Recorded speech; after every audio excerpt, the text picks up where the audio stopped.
Hello friend, this is Paper Kitty. Welcome back to my channel. Today I am working with some napkins. I have been inspired lately by several YouTubers. I guess the main one that comes to mind at the moment is Karla from Kaged Fish. So hello Karla, shout out to you dear. Thank you so much for all your inspiration. Y'all, I will link her channel below in the description box, and that way you can be inspired like me as well. So also I think she's having a napkin sale, which I'm not sure how long that's gonna last, but I may be having a napkin sale sometime after a while. But if you want to go ahead and, like I said, check her channel out and pick some napkins up, please do so. I'm also going to try to see if I could remember to list a few more YouTubers that I've been inspired with, especially using napkins, because it really got me to go get some out of my stash. And anyway, this really pretty one right here that I'm showing you is got that really pretty print on the bottom, all those shells and whatnot. So what I did is I was going through some magazines and I saw this girl and she kind of looks like a mermaid to me.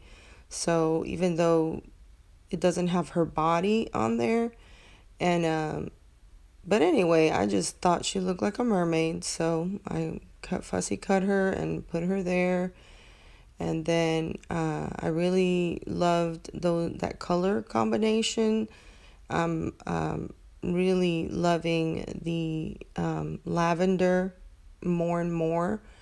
I'm still not super fond of like basic purple, but anything like orchid, periwinkle, and lavender, I am just absolutely loving these days, which is, I'm really happy because for a while there, I did not want to see purple at all. So I know that's kind of a silly thought, but anyway, and the fact that it bothered me, that's kind of funny too. But I think some of y'all might understand that. But anyway, so yeah, I'm just kind of putting some, kind of cutting up a napkin a little bit. Another one that had these flowers in it, that had these colors that coordinated well with that kind of little bit, like I said, lavender-ish, kind of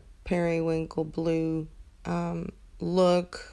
And so I'm just carefully gluing those elements with the glue stick.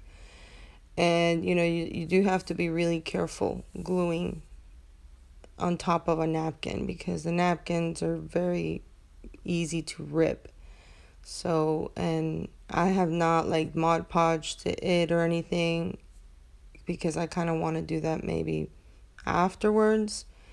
And and some napkins I may not Mod Podge at all, or I may not put any fixatives or anything. So, but yeah, I was continuing to work on this one. I found some music. As you can see, I've already laid that there. I think one of the things I really enjoyed with this one is the color of this girl's hair and it's kind of a, like a reddish, like dirty blondish, strawberry blonde hair. And it just looks so pretty with those lavender and periwinkle colors. So I was trying to figure out how to put this little like half a rose, and it turned out to work kind of as a little hat on her head, which is a little different, but I liked it.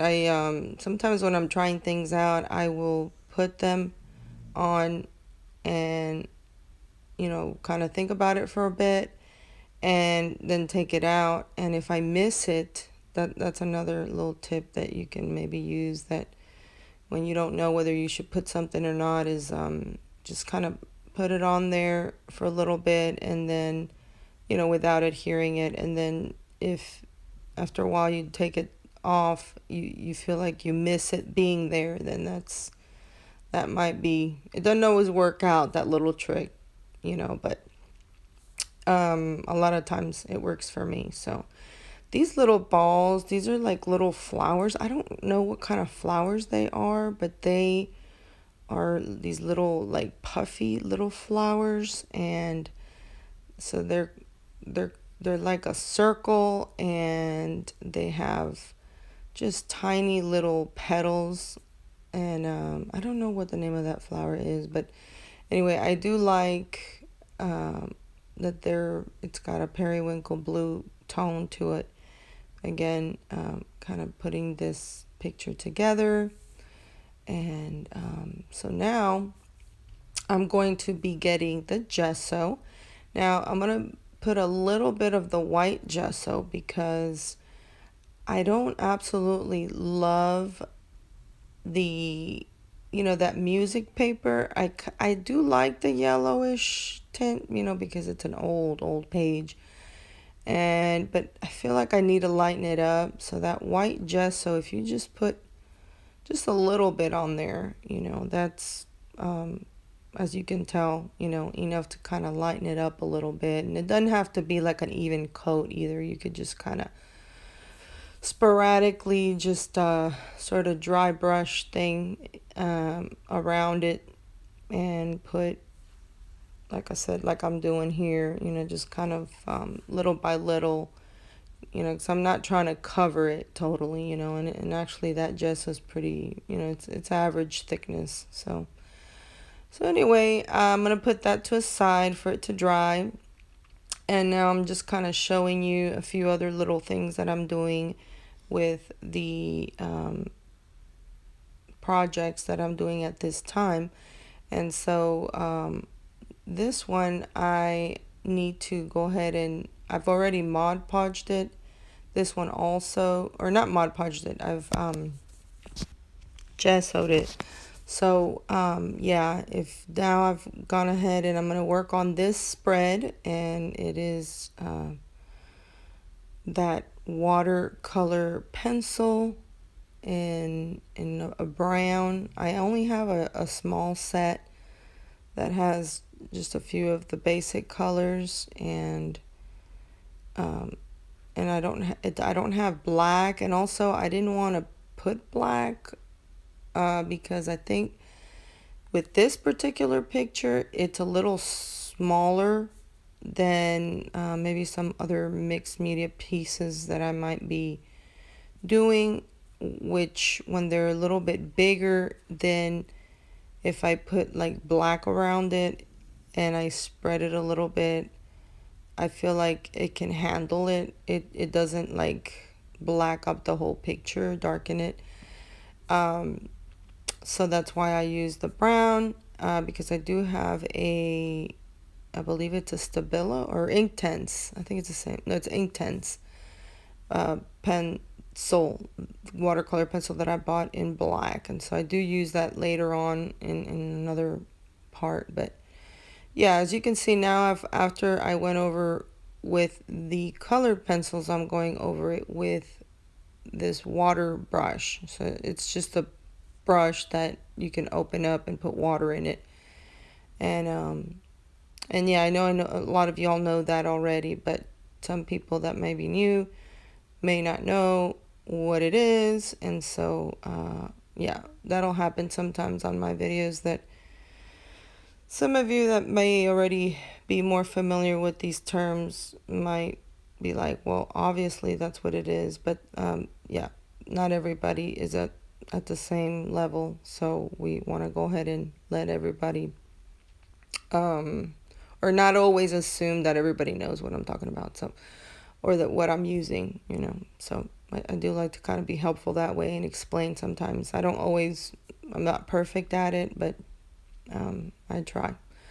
Like I said, I try to remember when I was newer at it, and you know, I needed to know what things were called and what they were and how they were being used. And so yeah, so I'm going back and adding a little more yellow to just kind of, I don't know, I think that's just the way that it felt right for me to add.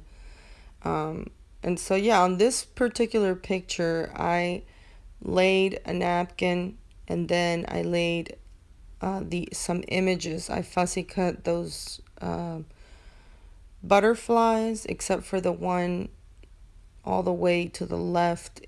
That was already, I think the one to the left and the one on the right, I'm trying to remember now if those butterflies, no, I think those butterflies were already there on that napkin. And so what I think maybe just one of them, I think the butterfly behind her might be one that I fussy cut out of the napkin and laid on there. Anyway, I just feel like I remember doing that. Like at least one of the butterflies was not the original pattern, and I just added it by fussy cutting it and then putting it, or fussy ripping it maybe. And so yeah, once you go back with the water, you can really, you know, it starts to like, you can see the colors better, you know, and so that's what's kind of happening now. If you look at those colors, and then you can kind of blend that a little bit too, you know, so that's kind of cool. I really enjoy that technique of going over that. Now that chair, it was a magazine cutout, a little fussy cutout. The flowers, those tall ones, were also fussy cut images. And then the girl is kind of a funny thing because she actually had a just the head. It's a, I want to say a Jane Davenport washi sticker. That's what her head is. And I'm going to try to maybe on the next video put her a little bit closer up or something so you can see her. But she's a really pretty face, and she kind of has like a little wing behind her, and that's it. Doesn't have arms, doesn't have a body. And so I happen to have a little body, like a dress, and then I found some hands that were the right size. And so which, you know, it didn't have to be perfect, it didn't have to be completely, I mean, you can make it wonky and strange, and that's kind of cool too. But I wanted to kind of go with, you know, just try to do it right, you know, or just try to do it normally. That little butterfly I'm playing with right now, those little ones are also some washi tape. Those are some Maggie Holmes butterflies, the little bitty ones. And like I said, they were from washi tape. So I used some washi tape images to also, you know, put those, that little picture together. So, yeah, so that's what's going on with this picture, guys. I will continue to work on this, and I've already made another video. I just have to edit it so that you can continue to see what it looks like. Honestly, I could have probably left it just the way that it is right now, and just maybe put a little Mod Podge on it to seal it, but I do end up doing a few more things to it, and so I want to talk about that and share that with you. It's always so fun to do that. Please be sure and comment below. I always appreciate that. It lets me know that I'm either encouraging someone or, you know, just they're enjoying these videos. And so I always love to hear about that. Also, be sure and subscribe if you would like to continue to watch my videos, and hit the notification bell and click on the all option so that way you will know every time I get a new video. Also, be sure and hit the like button if you like this video. So I will continue to work on this picture, and you can stay after I'm done talking here for a few seconds. I think it's maybe about a minute or so that you can watch me continue to work on this here with some music. And so Love you so much. Love you so much. See you in the next one. Bye now.